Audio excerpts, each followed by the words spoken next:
everybody, and welcome back to the stream. It's Tuesday, and you know what that means? It's time for Perpetual Motion, the class where we never stop moving. It feels like it's midnight, but it's only 5:40, I promise you. And I have to apologize because I didn't quite time my bread baking correctly, so I've still got a loaf in the oven. And in like 20 minutes or so, or 10 minutes or so, timer's gonna go off and go, hey, you need to move a thing. And I'm gonna have to do that. So please forgive me. But it's important because bread is delicious, and I'm making it for, not really Thanksgiving. And I'm very excited and terrified. Like, this is the second time I've done this bread recipe, and I still feel terrified. And I know part of that problem is that I made bread like 2 or 3 months ago, and then I haven't done it since, so I just have to keep practicing. But yeah, there's always that terror that you're gonna fuck something up.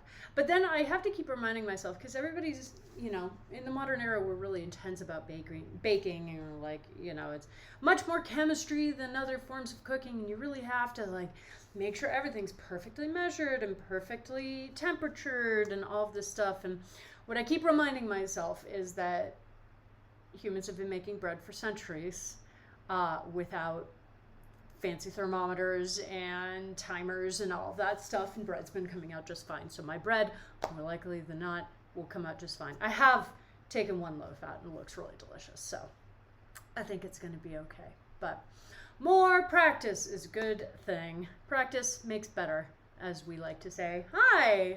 I hope everybody's had a good weekend. Yeah, I feel like there's not a ton of exciting announcements, just a lot of good life going on. I've got plans for videos. One of the things that's holding me back is wanting to work with my graphic designer to create an animated intro for the videos, but that may be again, perfect being the enemy of good. So probably what I just need to do is make some videos, and I can always remake them down the line as I get more sophisticated with such things. So that's, yeah, I think I just talked myself into that. Perfect is the enemy of good. See, I have to remind myself of this all the time. All the time. But, oh my God, it's really warm in the apartment right now, obviously, since I've been baking bread all day. And camera tests, grr, yes.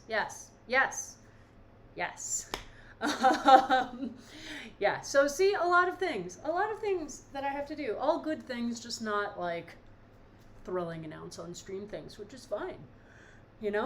Sometimes it's nice to just be having a relatively good week, kind of relaxed. I've been playing a lot of Assassin's Creed Valhalla, which is super fun.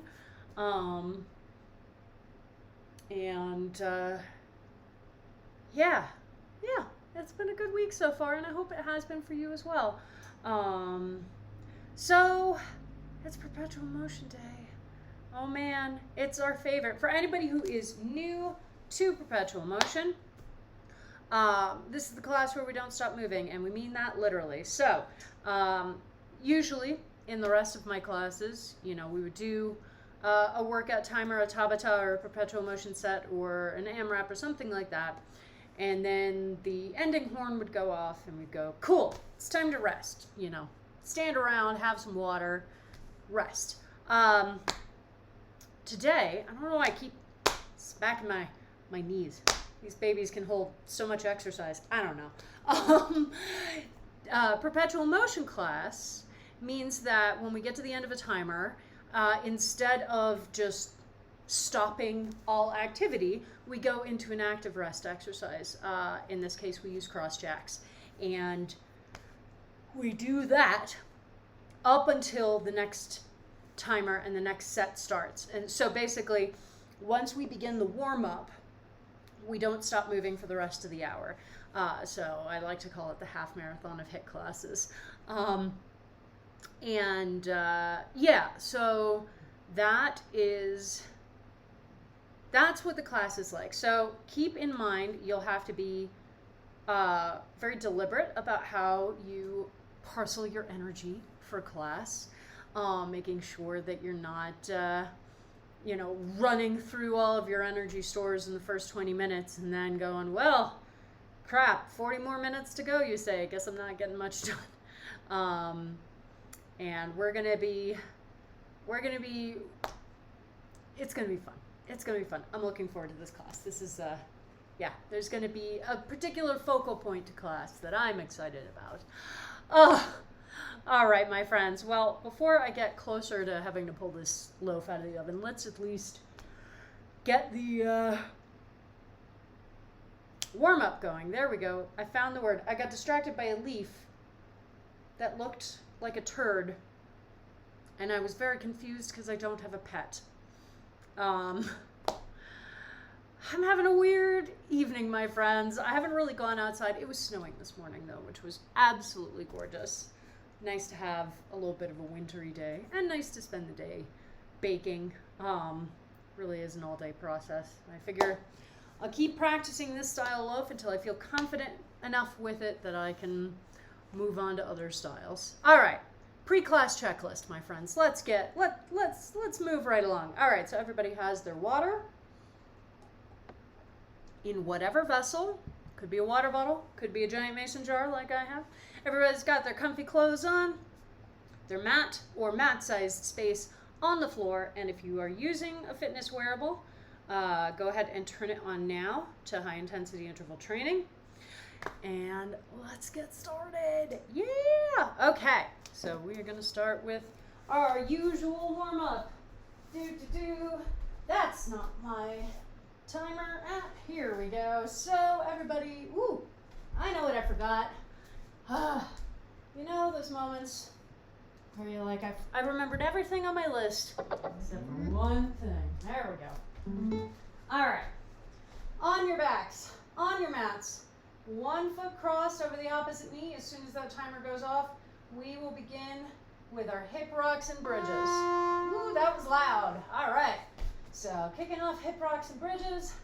Again, remember that this is the warm-up, so we are not here to be going full tilt, okay, particularly on Perpetual Motion Day, since this is a day where we are moving the whole time, so we really do not want to be running through all of our energy right now. But even on our other classes, the point of the warm-up is never to, just dive head first in and hope that the water isn't shallow. The point is to warm up the body and boot up all of the systems that we need for exercise. So getting our brain ready to send signals down to our muscles, getting our muscles ready to activate all of the energy production systems. All right, switch feet and keep doing what you're doing, my friends. Ooh, man, getting a nice hip stretch on this side for myself. Maybe you're experiencing that too. If so, yay. And if not, it just means that your hip is more flexible than mine is on this side. But yeah, so the warm-up is always, its purpose is to get everything rolling so that we can get to the point that we can do the more intensive exercise activities that we want to do. So never come into the warm-up thinking, all right, well, I have to go for, full range of motion and full power and lots of speed and all of that, because that's not our goal right now. Our goal is just to get everything moving, get everything aware that the next hour is going to be filled with exercise, and move from there. All right, lying on our sides for our leg sequence, starting with Jane Fonda. Remember, a nice straight line of the body, and if you're still struggling to do that without having to adjust around a lot, we have this nice straight edge to our mats. So if you need a little assistance, your mat is there, and very convenient while you're still learning how this position feels spatially. You know, and that goes for a lot of things. If you can find yardsticks to set yourself up along for different positions until you get to the point where you can feel that you are in the right place without having to, you know, have an outside eye or wiggle around. All right, taking the top foot flat on the floor in front of the bottom knee, lifting that bottom leg. One of my clients was asking me about whether they should be feeling, you know, both legs kind of working. And in many senses, yes. Depending on your hip flexibility and strength, you may feel like you're having to do a lot of work to keep this knee pulled backwards and pointing up towards the ceiling. And that's okay, all right? That is totally fine. Or you may be like me on this side. I have enough flexibility in the hip that I can just sort of set my leg in this position, and I don't really have to do anything to keep it there. So on this side, it feels really easy. I don't feel like this leg is particularly involved, but that's just a factor of my hip flexibility on this side. It's a very different story when we switch to the other side. But first, we take that top foot behind the bottom knee, still lifting the bottom leg. This is our beach pose. This is our most relaxed position of this sequence of leg exercises. We are not, we're not worried about our balance because we got this foot nice and flat on the floor. We no longer are having to worry about engaging the muscles in the hip socket to pull the knee anywhere. It can just sort of stay exactly where it's been placed, so we can really just focus in on lifting this leg and getting it moving. And one of the things that another client of mine was asking me about, I was sort of realizing, you know, one of the complexities of teaching is learning how to clearly communicate what you want others to know or to do. And I'm sure we've all had the experience of bad teachers and coaches who have not been able to make their requests particularly clear. All right, we're on the other side, going back through these 3 exercises, starting with Jane Fonda. So this client was saying that they didn't immediately understand what I meant by engaging muscle.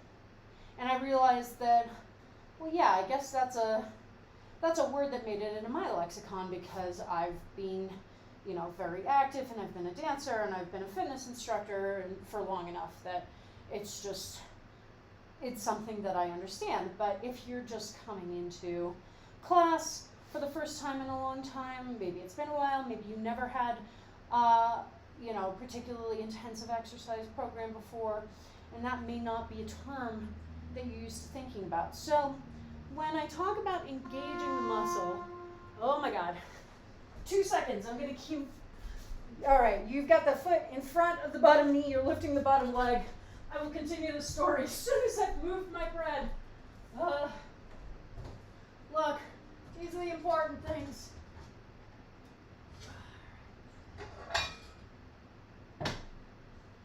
Oh, it looks so good. It looks so good. Okay. Set timer for 15 minutes. I am so excited for bread. Oh my God. I'm sorry. I know I'm just talking about bread a lot. And not everybody is getting the opportunity for homemade bread. And for that, I apologize. I would happily make bread for people if I could. But for now, I have to just make it for myself. Oh, thank you for putting up with my quick runs over to my oven. All right. Last leg exercise. We're back to the beach pose. Chilling, lifting this leg. So when I talk about engaging the muscle, I mean activating it. And what basically what that translates to, when we need to use a muscle to do something, to lift our arm, to, pick up something heavy, to do a push-up, our brain sends an electrical signal through the nervous system into the muscle fibers. And that signal activates the muscle fiber. It tells it, oh, hey, I need you to work now. And what the muscle fiber does is it tries to contract, because that is always what our muscle fibers are trying to do. No matter what activity we're doing, no matter what movement we're doing, our muscle fiber is trying to contract. All right. Scorpion twists, my friends. Forearms planted on the floor. Remember, don't let those elbows come up for any reason.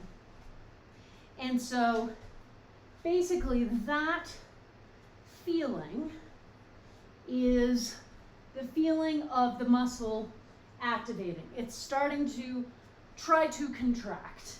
And so when I am, say, lifting my leg, lifting that bottom leg, let's say, I feel the muscles along my inner thigh activate in order to perform that motion. So that's basically what I'm trying to describe when I say feel what muscles are activated when you're doing different exercises. So if that was a question that you had, hopefully that has answered it a bit. All right, we are standing, doing our nice big torso rotations. Remember to change directions every couple of rotations so that we even ourselves out. Remember that we are initiating the movement from our hips, not with our arms. Our arms are staying right here, so they're not trying to move around. So for people with shoulder issues, sometimes your issues may be exacerbated by movement, like moving your arms above your head, and not necessarily as much by just holding a position. So hopefully holding this position should be okay, because you're really not moving your arms around at all. So, as opposed to when we're doing jumping jacks and we're sort of moving our arms up and down, which can be really, it can trigger some bad things for people with shoulder issues. But when we're just doing this, like we are right now, as we're squatting, this will generally be okay, particularly because we're not holding any weight. We're just holding our arms in the same position the whole time. And doing our squats, checking in on that knee fork, wanting those knees to be going straight over the feet at all points, not wanting them to cave in towards each other. If you cannot do the squat in its entirety without your knees trying to swing on in, narrow your stance, all right? And try it again and see if you can maintain that. Cool. Maintain it like that until you've strengthened yourself enough to try and widen it again. And now we're doing our Samson stretches. So remember, the focus of this stretch is stretching out our hip flexor. So we're keeping that leg straight behind us, and we're keeping our pelvic bones pointing forward the whole time, okay? So I don't want my pelvis to start opening out towards the leg that's back, because then it changes the whole tenor of the stretch. So if my pelvis is pointing forward, then I can really feel the stretch in the hip flexor. So imagine that you have headlights on your pelvic bones, and they should be pointing forward the whole time, no matter where you are in the exercise. All right, last one in this series, our wide squat with a twist. So we're coming down into this nice deep turned out squat position. The only things moving are our shoulders as we point first one in towards the midline and then the other. So we're getting a nice twist in the upper back, where when we were doing scorpion twists, we were putting that twist more in the lower to mid back, okay? And everything else is just staying right here. No bouncing up and down. You've got your hands on your knees, which is nice because it means you don't have to put as much work into keeping your knees in that nice safe position. But we are chilling here. This is the last exercise before we head into cardio. And we start here with jumping jacks. So again, we are not yet going for 100% energy. All right, we are still in the warm-up. And we've been ramping up our energy the whole time, absolutely. But we don't need to be at 100% by the end of this, okay? So as we go into our cardio section, what do we have left to boot up? Well, our cardiovascular system. So we're getting our heart rate going a little faster, our breath's coming a little bit faster so it can move oxygen more quickly through the body. And we're just getting those last few systems turned on. And again, I'm not doing huge jumping jacks. I'm keeping my elbows bent the whole time, just sort of tapping my fingers up above my head and then bringing my elbows down to my sides. Now, kick throughs, such a weird exercise. It can be a hard exercise if you have wrist issues too. You can try doing from the fists like this, and that keeps your wrist nice and straight. I would probably recommend slowing it down, okay? You're not going to be able to move from side to side quite as fluidly, and that's fine, all right? Better to slow it down a little bit and protect your wrists than try to keep the same speed and hurt yourself, which is obviously what we're trying to avoid. But if you have wrist issues, doing things from your fists can be a great modification for just about anything we do. Even here, see, I can do my burpee push-ups from my fists, and that way my wrists are keeping nice and straight the whole time and are not going to be activated or impacted negatively by the burpees. And remember, when we get to the end of this, we are not stopping. We are instead going right into our cross jacks. So our active rest exercise will begin as soon as the horn goes off. That was not the horn going off. I'm hearing things now. It's a bad sign, my friends. There it was. All right. So, cross jacks, just bringing your feet out and then in, one foot crossed across the other, and then back out and then back in, and just going back and forth. You can also bring the arms, but kick the feet out in front of you, or just do that. Any of those modifications totally work. All right, friends. Holy crow. Let's grab some water. So that's the other important thing. Even though you don't get to stop moving, that does not mean that you get to stop drinking water, okay? So make sure that your water is within reach from a standing position, because whenever we're between sets, we're gonna be doing the cross jacks from a standing position. So definitely you don't want to have to pause your movement to lean over and pick up a water bottle or anything like that.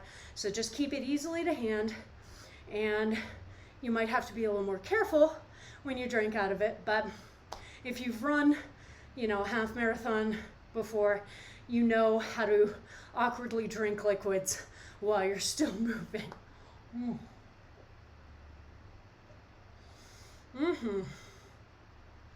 Water, so important. We should always be hydrating ourselves, my friends. It's something that we lose track of too easily. All right, this class is going to be threaded with 5-minute sets of toe squats. Oh yeah. Are you excited? Because I know I am.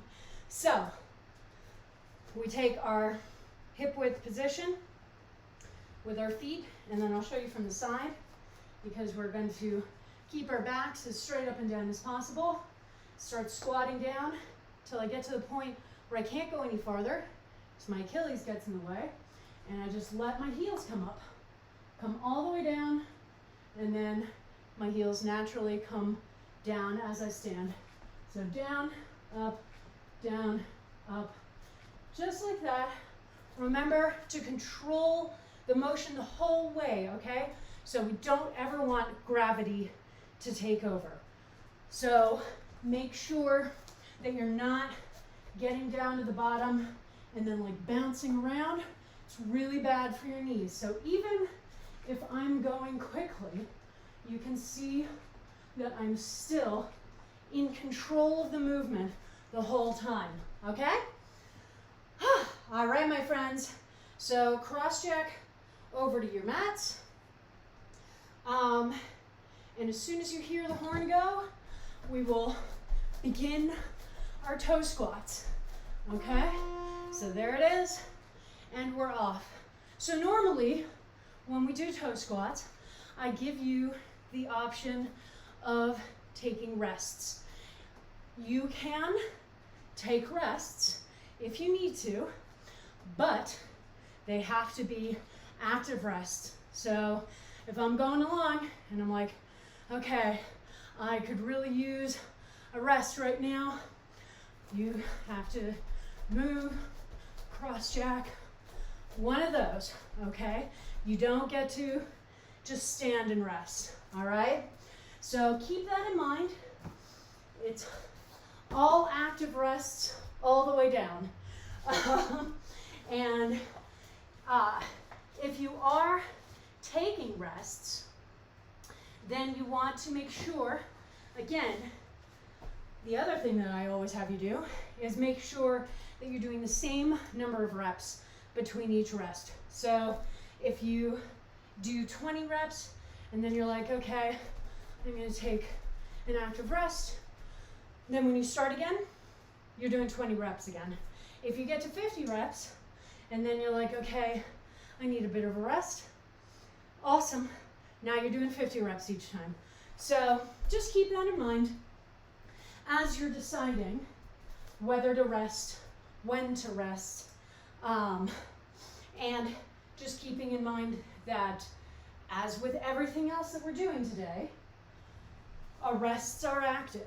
They are actively moving, okay? Oh man, it is really, really warm. If you ever want to try and simulate hot yoga conditions in your own apartment, may I suggest baking while exercising, because wow, is it really having an impact on the heat in this room. You know, it's 27 degrees outside, and it is definitely warmer than that inside. Holy crap, 20 minutes has already gone by? Wow. Wow, friends. All right. That was our halfway horn. Forgive me while I fog up my glasses and check on this beautiful loaf. Oh yeah. That is a loaf that is good to go. So that was just the halfway horn telling you that you have done 2.5 minutes of toe squats, and you've got 2.5 minutes left. Okay, I'm going to show you the one that I finished much earlier, because I can actually hold it. Look at this pretty loaf. Oh, isn't she beautiful? I'm so excited to eat this bread. And that's the thing. What I have found is, you know, even if your loaves don't match whatever aesthetic requirements you had in your head, homemade bread just, it always tastes better than anything I've ever bought in a store. Unless it was like really specifically a bakery, you know? Especially right now, especially when we really need to be minimizing the amount of time that we spend doing grocery trips and being around other people. You know, the more that we can learn how to make for ourselves and sort of keep around the house as best as we can, I think, I know that I would love to build much more of a regular habit of, I make bread. I don't buy bread anymore. I make it. So that's definitely one of my goals as I go along. Oh man, I'm so excited that I got to turn the oven off there. Hopefully the house will get a little bit cooler as the oven cools down. But who knows? All right, my friends, as soon as the timer goes off again, we go back to our active rest exercise. So finish up that toe squat and back into cross jacks, whatever modification you're doing. Now, we are, as I said, we're threading that through class today. So that is not the last time that we will be doing cross jacks. So keep that in mind, my friends. Not cross jacks. Obviously, it's not the last time we're doing cross jacks. Toe squats. That's what I said. So keep drinking your water. Be prepared to use your quads a lot. And I promise to run some stretches at the end of this.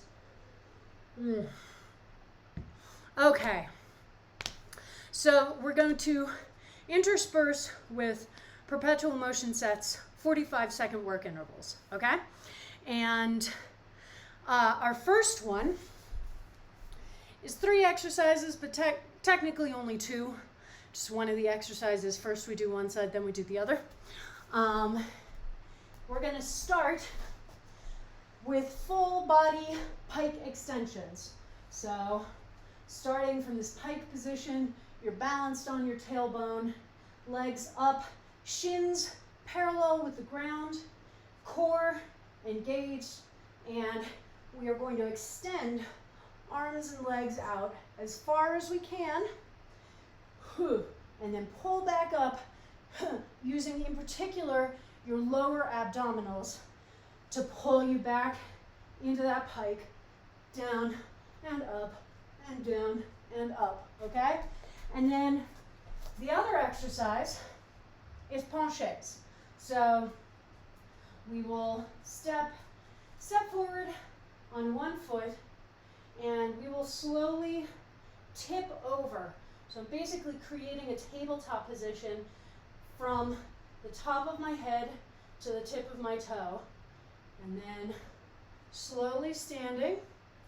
Actually, sorry, misspoke. For this one, we are going to try and hold this position, okay? So you're going to try and hold this tabletop. If you feel that your balance is a little out of line, come back up, control it, and then go back down again, okay? And then when the timer goes again, we do the same thing on the other side. Woo, my own balance is really off right now, dang. Make sure, again, core is engaged to help control the weight. Make sure that your quad and your hip is active as well so that you can hold that position, okay? So full body pike extensions and then penchés, one on each side. So 45-second work intervals. As soon as you hear the horn, we will go from our cross jacks down into our pike extensions, all right? So remembering that when we talk about starting on time for perpetual motion, one of the main things is that we minimize the amount of time that it takes us to move from the exercise we are currently doing to the exercise that we need to start doing, okay? So it will get easier the more times we move through these exercises in this particular run, but it is always, okay, how do I get up here and start doing this next exercise as quickly as possible, okay? All right, so try and make sure that any micro adjustments that you need to maintain the balance are happening in the ankle and the foot only. You also can have a little bit of a bend in your knee, so try not to have it locked like that, but maintain a little bit of a bend.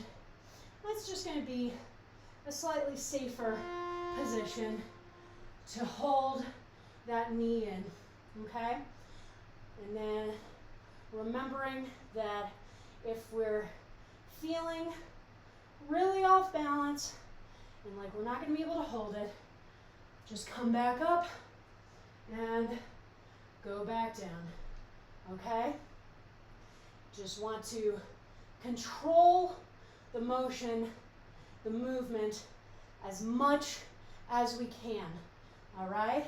So making sure that we're not letting ourselves just topple over, because that's how we end up hurting ourselves, right? Is when we lose track of what we're doing and then suddenly we go tumbling somewhere we weren't expecting to go. And it's one of the things, one of the tricky things with held positions in particular. It can be a lot easier for your mind to start wandering a bit, right? And we don't want that. We don't want your mind to be wandering, because when it starts to wander, if you haven't really hunkered down and built that solid form foundation, then you're going to start falling out of form, you know? So if I'm trying to do this penché balance and I lose track of what I'm doing, maybe I disengage my abs, suddenly my torso is moving around a little more. Maybe I let my hips start to open out, which is not what we want. So for the penchés, again, I want my hips to be pointing forward and level, not opening out to the side like that, okay? So again, really pay attention. If this is a new exercise to you in particular, really make sure that you are zeroing in on what's happening and you are noticing as quickly as possible when you start losing the form, okay? That honestly is one of the best things that we can train ourselves to do, is just, we're not ever going to perfectly hold form all the time. It's just not possible. Even for those of us who've been doing this for a long, long time. But the better we get at noticing when we start losing our form, the better we get at bringing it back quickly enough that we're not putting ourselves in real danger of injury, okay? So that is a really critical thing for us to learn. All right, last time through, coming back down to the floor for our pike extensions. So when I'm going backwards, I'm keeping my legs off the floor, my arms off the floor, and my core is engaged so that I can pull myself back up, and I've never let go of that engagement. So if you lie all the way down and then you're trying to come back up to that pike from here, you are starting at a disadvantage because you've relaxed your core, so it has to re-engage. It has to try and lift your shoulders and your chest from this really weird, uncomfortable, unsafe position. So make sure that you're not lying down when we're doing those, okay? All right, and for our penchés, I know that we are trying to hold the position the whole time, but if you are struggling with that, if you're feeling knee issues or anything like that, feel free to make it the moving version where you just sort of bob up and down like those birds that you put over the water cup, and they just bob down over and over again. All right, so if you're struggling with holding this position, then feel free to add the movement back in. And then, as you gain more experience in class, more strength, more power, then you can revisit down the line and go, oh, cool, I can hold that position now, all right? And that's how we learn, that's how we grow, that's how we develop our abilities. All right, as soon as you hear that timer go off though, we will go back to our active rest. So cross jacks or whatever version you decide to do. Huzzah, huzzah. Make sure you're drinking water, yeah? Mm-hmm. Oh yeah. Very, very important.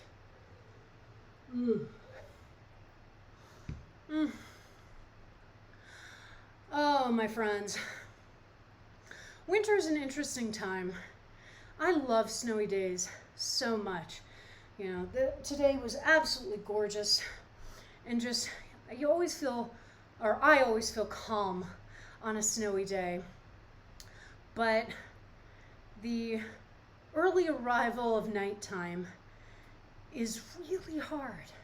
It has always done a number on me. And, even in Colorado, where we are lucky enough to have mostly cloudless days throughout the year. So even in wintertime, it's still really bright and sunny out during the day. But it still gets dark at like 4:30. And it starts that process, honestly, sooner than many other places because the sun is setting behind a mountain range. So you're like, oh, all right, well, bye, sun. A little bit earlier than sunset would come to, places without a giant mountain range. And that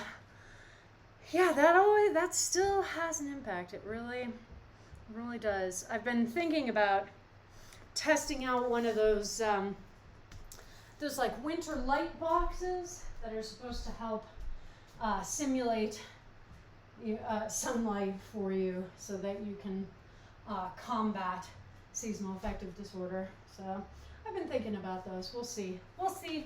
It's not at the top of my purchase list, I will say. All right, my friends, back to your mats. We're doing our next round of toe squats. So y'all know what you're about. As soon as you hear that timer go off, we will go right into our toe squats. Here we are, round 2, okay?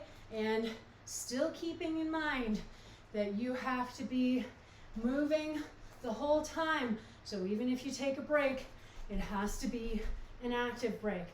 So maybe this time you do fewer reps in between for each set. Or maybe, you know, now is the time that you're digging in and going, all right, it's time to challenge myself. I want to do at least the same number of reps that I did the first time when I was still really fresh and at the beginning of class. Awesome. Awesome, awesome, awesome. Just remember, we're going to be feeling more fatigue in these muscle groups because we've already done 5 minutes of this, which was really intense. So make sure that you are focusing in on form. So what are important form components? Well, we want to start with engaging the core. Seems counterintuitive given that this is a squat, but we want to make sure that our torso is not wobbling around, because when we get to the bottom of this position and we are holding this balance on a really small surface area, we're not even holding it on the entire foot. It's only on the ball of the foot, and we're trying to guide that with the foot and the ankle alone. So if my core is not working and my torso is just sort of free to go wherever, well, that's how we end up falling over ourselves at best, and falling over ourselves and injuring ourselves at worst. So always start out with engage that core and engage the glutes as well. And as we go down, my core controls my torso. And so when I get down here, my ankles don't have to worry about a bunch of disparate parts trying to move around on their own. They can just focus on all of this as a single piece, basically, okay? And that makes it a lot easier to perform. And through there, hey, halfway point, through there we can start doing the toe squats more quickly. So, you know, the more stable everything is, the more easily you can go down and up and down and up, because you're not worrying about falling out of position as you're going, right? Okay. So these are the things to think about, and particularly in this second run where I'm well into bed, you started those toe squats out and went, ooh, I am feeling my quads a lot more than I did the first time we went through this. Yes, you are, and I'm proud of you. But also, that means that I really want you to focus, okay? Pull your brain into the activity. You know, counting can help to center the brain, counting reps, because the brain doesn't get to go off on its own. It has to be paying attention, at least nominally, and from there you can pull it through to paying attention to the form as well. But you have to make sure that you are pulling the brain's engagement in to what you are doing, so that your last reps in this final minute of these 5, your last reps should be just as strong and just as solid as your first ones were. And chances are high that we have to do this one more time before the end of class. So you really need to make sure that you know how to pull your brain back and pay attention and focus in. There are a lot of ways that we can assist our brains. Obviously, listening to me talk can help. Music can absolutely help.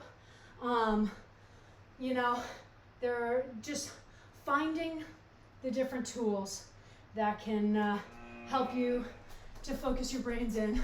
But for now, going back into those cross jacks. Yay. All right. Good job, everybody. You're through 2 sets of those. Not too shabby. All right, I'm gonna grab some water. Yeah, between the lights in front of me and the stove behind me, I'm feeling the heat. I'm feeling the heat today. I'm not gonna lie. So obviously the answer is to make cookies after we're done with class. I mean, that makes sense to me, right? Yeah. Got bread, then we'll have cookies. I know, but I feel it more. It's probably psychosomatic, but I feel it more when I'm already warm. I know, no, they are not really generating heat at all. It's absolutely psychosomatic. All right, my friends. So another perpetual motion set. 45-second work intervals again, same as before. And our 3 exercises, we're actually not going to have to get off the floor, which is nice in some ways, but it means that we're going to have to figure out how to, as gracefully as possible, move from one exercise to the next. Oh, I don't know why. I don't know why. All right, so first we are going to do a held half bridge or full bridge. So if you're doing a half bridge, feet flat on the floor, pulling the heels back towards your butt, but not all the way. You want your shins to basically be perpendicular to the ground, okay? And I'm just going to bridge up similar to what we do in the warm-up. If you want to add a little bit of extra height, you can come up onto the ball of the foot. If you want to do a full bridge, then put your hands by your head with the fingers pointing down towards your toes and push up.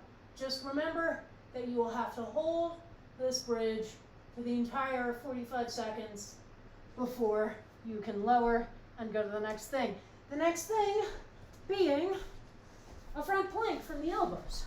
So we want the shoulders directly over the elbows, and other than that, we've just got a nice long line of the body, okay?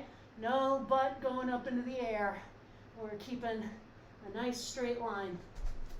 And then final exercise is ankle reaches. So lying on our back, legs pointing up towards the ceiling. Engage that core so it lifts your shoulders off of the ground and reaching side to side for each ankle, okay? All right, those are our exercises. So let's get the timer going, and as soon as you hear the horn, we go down into the first exercise, which is the bridge, either half bridge or full bridge. So I'm engaging my glutes in particular to help keep me up here, all right? Even before I get my quads in on the game, and you know, they're gonna have to be engaged in this process, absolutely.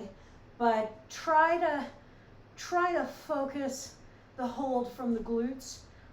It's also going to make it easier to go back to those toe squats once we have to, which yes, we will have to. So just keeping that in mind, you know, you want to think a few steps ahead as we're doing class.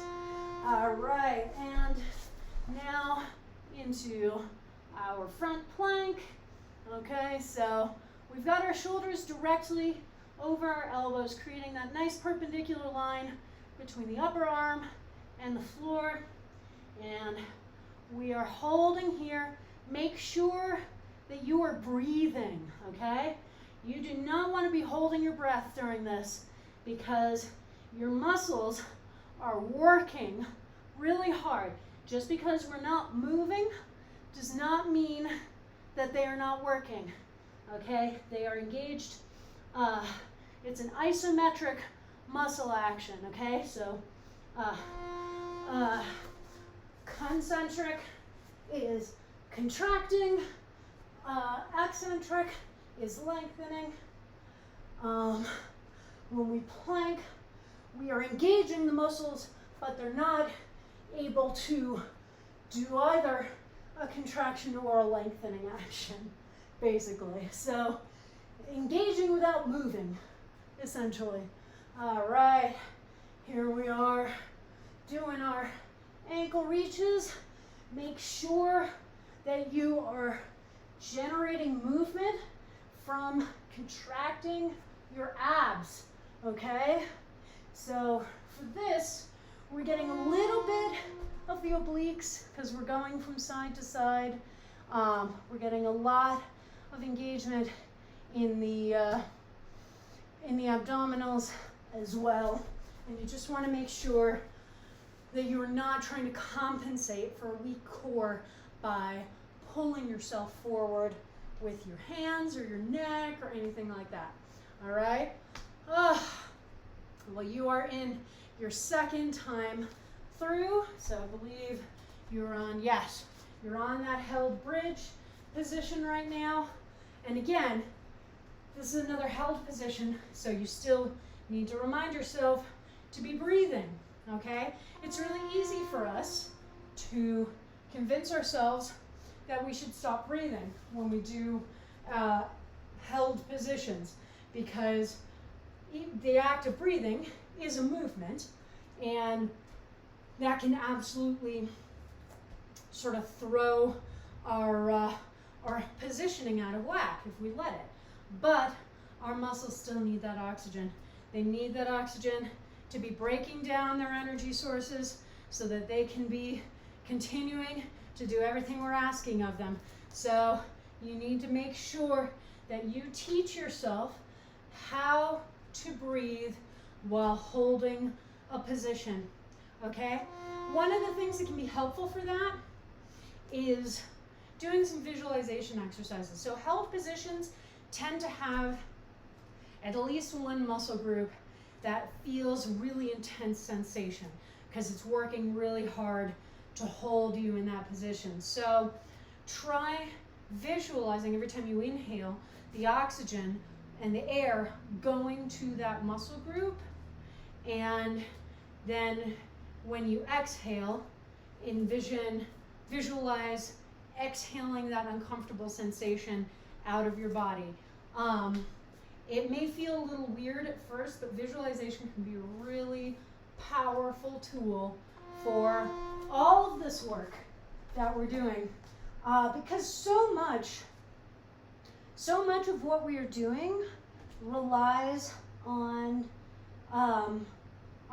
building the correct neural pathways to do this work and to move as much of the necessary processing out of conscious processing so that we can then focus in on improved speed, improved stamina, improved number of reps, improved strength, etc., etc.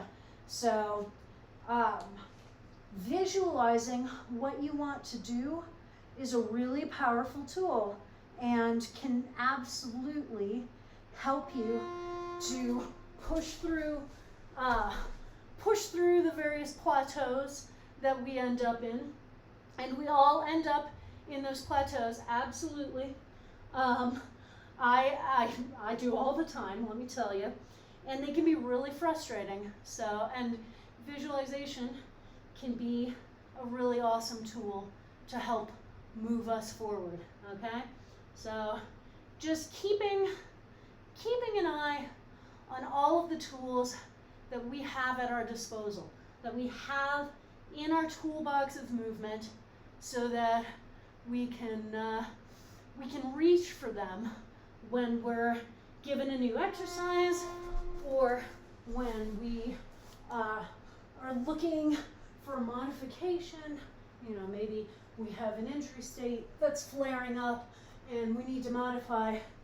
The more tools we have in our toolbox, the more knowledge that we can draw on, the easier all of that will be. All right, my friends, remember, when the horn goes off, we have to stand right up and start doing our cross jacks again, okay? So this will be a little more annoying than other ones because we've been on the floor this whole time, which can be really nice. And now we stand up and we go right back into cross jacks. All right, good job, my friends. Make sure you're grabbing your water. Just think how good stretching is going to feel at the end of class. Oh man, I know I'm looking forward to it. Okay. Yeah. Good class. Good class. Perpetual motion gets intense. If this is your first time trying this class out, yes, it's super intense. And, you know, today's class structure is a little bit more strength and stamina focused. You know, it's not always like this. Sometimes I will have a more cardio heavy version of this class that still requires us to be doing our active rest exercise in between sets. And it can be really intense. So make sure that you're paying attention to how you are managing your energy. All right? And make sure that you have enough energy to get through class. And, you know, sometimes we have to do the exact opposite. Sometimes we get into a rut where we are so used to being like, well, this is the amount of energy I need to get through class, and we're not pushing ourselves, challenging ourselves for more. And so sometimes we have to actively come in and be like, all right, I need to push myself maybe past where I can go, but maybe not. But especially if you're new to class, especially if you're still building this into your schedule, bare minimum, always bare minimum, starting on time, stopping on time, doing the exercise correctly. You can keep that as your focus for probably about the first month of classes, honestly. And that will give you more than enough to focus on. And then once you have that comfort level built up, then you can start going, all right, let's start pushing a little harder. Let's see, you know, can I bring more speed? Can I bring more stamina, more strength, etc., etc. All right, my friends, last time for toe squats. You know the drill at this point. I needed water. So as soon as we're done with the moving. Huzzah. Not yet. Keep moving. But as soon as we're done with the toe squats, you can drop the active rest and we will do a nice stretching sequence because I think we all could use some stretches. So, but before you get to stretches, you must get through the final toe squat sequence. So, cross-tracking over to your mats. Same setup that we've had the previous 2 times. As soon as you hear that horn, we will go right in. Hey, and here we are. Oh yeah. So I am absolutely feeling that fatigue in my quads. So it's going to be really important. Almost lost my balance there. See? It's going to be really important that at the beginning, right now, focus on that form. Don't go for speed or intensity. Just focus on, can I make it down and up safely without falling over, without feeling like I need to torque something to pull myself back into alignment. And then once you have that and you feel like you've gotten that confidence back, gotten that structural foundation back, then see about speeding it up again, okay? But this is our 3rd time doing a 5-minute set of our toe squats. So our quads have been doing a lot of work, and they are going to need that extra support, okay? They are going to need that extra focus, making sure that you are not letting gravity pull you down, okay? Which gets harder and harder to maintain as our muscles fatigue, okay?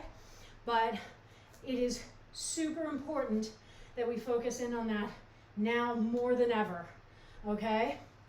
And remembering that you can take breaks if needed, but they have to be moving breaks, okay? So jumping from side to side, kicking the feet forward, doing the full cross jack, whatever makes sense to you right now, but it has to be one of those. No standing around, no stretching here. We are either doing our toe squats or doing an active rest exercise. Alrighty? Oh man, good news. You are about to hear the halfway point timer, which means that you only have 2.5 minutes left to go through these toe squats, okay? So let that thought buoy you. Let that thought inspire and keep you moving and grooving so that you can really focus in on, all right, how do I get to the end? How do I get to the end with strength and with power and with form? Form above everything. I'm talking about it a lot right now because when our muscles start fatiguing is when we start losing it, okay? It's when we start defaulting to unhealthy movement patterns that maybe we had built up before we started really digging into correct form, or maybe your legs feel fatigued enough that they're just losing the ability to maintain the form. They know what it's supposed to be, but they just don't feel able to keep it going. So we really need to focus in and make sure that we are paying attention, because we don't want to take any time during this for bad form, all right? Always remember, I'd rather you do just 2 perfect reps than 20 reps badly. We are in our final minute, my friends. So if you are looking for an end of class challenge, then try to keep doing these toe squats for the rest of the timer, all right? Even if you had a rest coming up, see if you can blast through it. See if you can keep going for these last 20 seconds now, okay? You don't have to be going quickly. You can be going deliberately, but see if you can maintain this movement, controlling the squat the whole time until at last you hear the horn. Yes. Okay. Let's come down to the mat. We are absolutely going to do our quad stretch, but we're not going to start there. We are going to start with our butterfly position. So soles of the feet together, letting our knees just fall open like this, okay? And what we want to do is fold over the feet so that we can get a nice stretch in the hips. However, if I just try and go over like this, it's harder for me to get my lower back closer to my hips, which is what's really going to intensify the stretch. So instead, I'm going to take a flat back position and I'm going to walk myself forward as far as I can, and then let my upper back succumb to gravity basically, and pull me over. And that will just help me get into a deeper starting position, okay? So feet together, knees open, flat back, walk those hands forward one at a time. And when you need to, you can let your head come forward, let your upper back curve over. Feel that nice stretch in your hips. Shake your head out a little bit so you're not clenching your neck. And we're going to take 4 deep breaths here. And every time you exhale, just try and sink a little bit more deeply into the stretch. Here we go.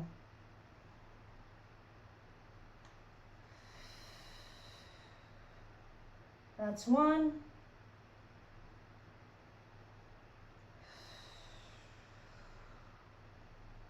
That's 2.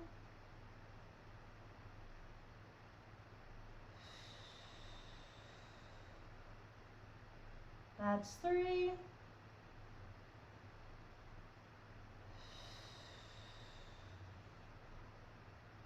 And 4. I'm going to round up. Oh, just move your shoulders around a little bit. You have to do small rolls, forward and backward. And now we're going to extend our legs out in front of us. My feet are flexed, trying to keep my legs straight along the floor. And I'm going to reach forward towards my feet and just try and fold over.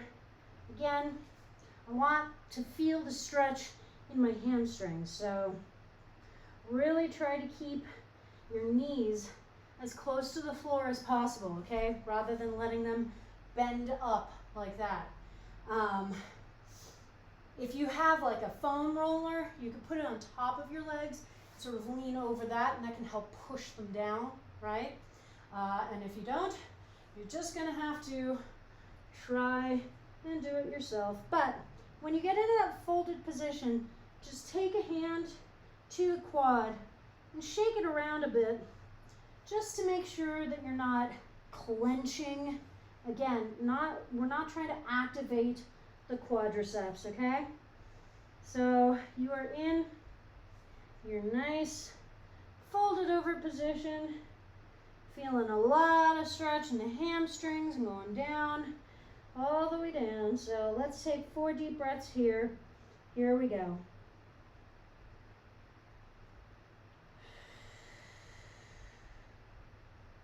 That's 1.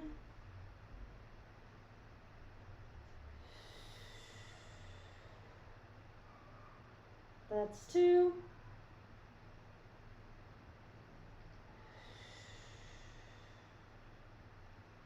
That's 3.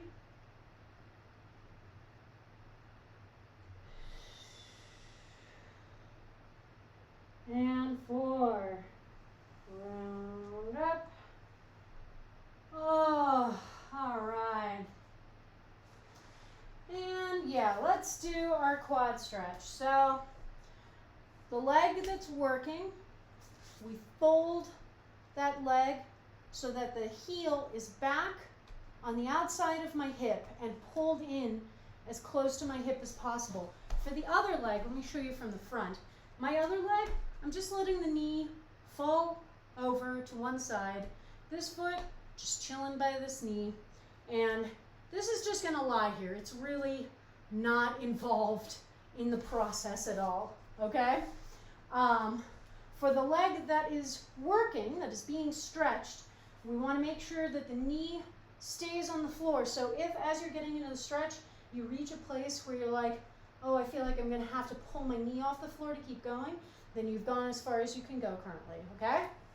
So now we slowly lower ourselves back until we feel that nice intense stretch along the quad, wherever that place is. Maybe it's here for you, maybe you can come all the way down here, or maybe you can make your way all the way down to the floor, okay?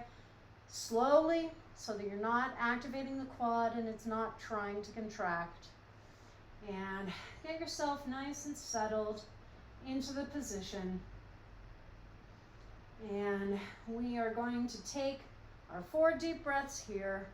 All right, and again, inhale, visualize the oxygen going to the quad, to where you're feeling the most intensity of sensation. Exhale, see if you can sink a little more deeply into the stretch. Okay, here we go.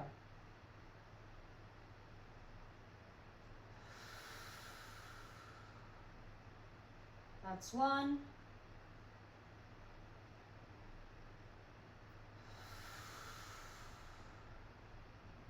That's 2.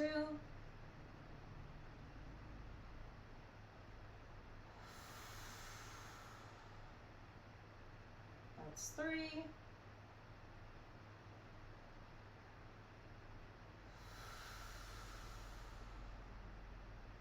And 4. And carefully back up to seated. One hand to the knee, one hand to the ankle. Manually unfold that leg and let it straighten out in front of you. Shake those knees out a little bit, and then flex the feet and point and flex and point. Circle your ankles, first in one direction and then the other direction. And now let's do our other side. Oh yeah. So all the same form notes apply. We're still slowly lowering ourselves into the position. You may find that this side is easier or harder. Totally normal. Humans are not actually symmetrical creatures, particularly, except in the macro sense. Even there, it's not a given. All right, so we are here in our nice stretch. And again, we're going to do our 4 deep breaths. Every time we inhale, visualizing the oxygen going to the quad. Every time we exhale, trying to sink a little more deeply into the stretch. Here we go.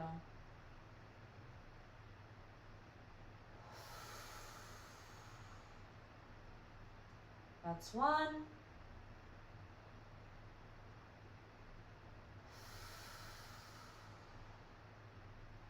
That's 2.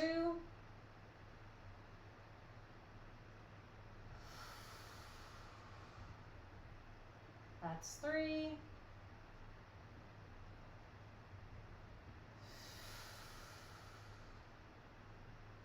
And 4. And carefully back up to seated. One hand to knee, one hand to ankle. Manually unfold the leg. Stretch them both out in front of you. Shake those knees out. Flex the feet and point and flex and point. Circle your ankles first in one direction and then the other direction. And I think we are done. Oh, woo woo. All right, my friends, what an awesome class. You know, it's dark outside, it's only 7, but we just had a great workout and nice little stretch at the end. I'm feeling pretty good, and I hope you are too. Now I'm gonna go try and clean the kitchen a little bit because it's covered in flour, and then see if I have the wherewithal to make some cookies. I think I will. I'm kind of in a baking mood right now. And it's fun to make cookies and bread and delicious things like that. What do y'all have planned for tonight? I hope you have something fun, or at least a good dinner and a fun video game or a fun YouTube video for those of you who watch Loading Ready Run, and I know that's a non-0% of my viewing audience. I'm finally getting around to taking myself through Road Quest, which I haven't actually, I've seen bits of, but I haven't made it through the full series yet. So I just started myself down that path today. I think they're in the 1860s town right now. They're in Bakersville, learning about prospectors and that wild and wonderful life. Was it wonderful? I doubt it. But that wildlife. And it's just really, I mean, everything that Loading Ready Run does is nice and soothing and something that I always appreciate. All right, my friends. Yeah, good class. I think we did some good work today, and I hope you agree. And if you want to do more, we've got 3 more classes this week. So tomorrow at 4:30 p.m. Mountain Time, all my times are Mountain Time, we've got Jump Around, our weekly cardio class. And then Friday at 6 p.m., we've got Functional Home Fitness, where we do weight training using objects you can find around the house.